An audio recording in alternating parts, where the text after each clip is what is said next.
হরে কৃষ্ণ, রাধে রাধে সবাইকে। আজ হচ্ছে একাদশী। এই একাদশীর দিন আমি গোপসোনাদের দুপুরে ভোগে কি কি লাগিয়েছি সেটা তোমরা দেখে নাও। আর তার আগে আমার গোপাল সোনারা কি সুন্দর সিঙ্গার করেছে সেটা তোমরা দেখে নাও। আর আজকে ভোগে লাগিয়েছিলাম খুবই সামান্য জিনিস। দুপুরের ভোগে রয়েছে সাবু মাখা এবং কিছু ফল আর মিষ্টি। এই একাদশীর দিন খুবই সামান্য ভোগের আয়োজন করা হয়েছে, সেইটুকুই তোমাদের কাছে শেয়ার করা হচ্ছে। যদি গোপুসোনাদের ভিডিও তোমাদের ভালো লেগে থাকে অবশ্যই লাইক করে এই ছোট্ট বোনটার পাশে সবাই থেকো। এরপরে আমি দুপুরের আরতি সেরে নেব, সেটা তোমরা দেখতে থাকো।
এই একাদশী দিন বজকেও ভোগে লাগিয়েছি সাবু মাখা।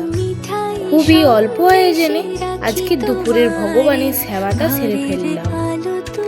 আজকে আবহাওয়াটা খুবই খারাপ।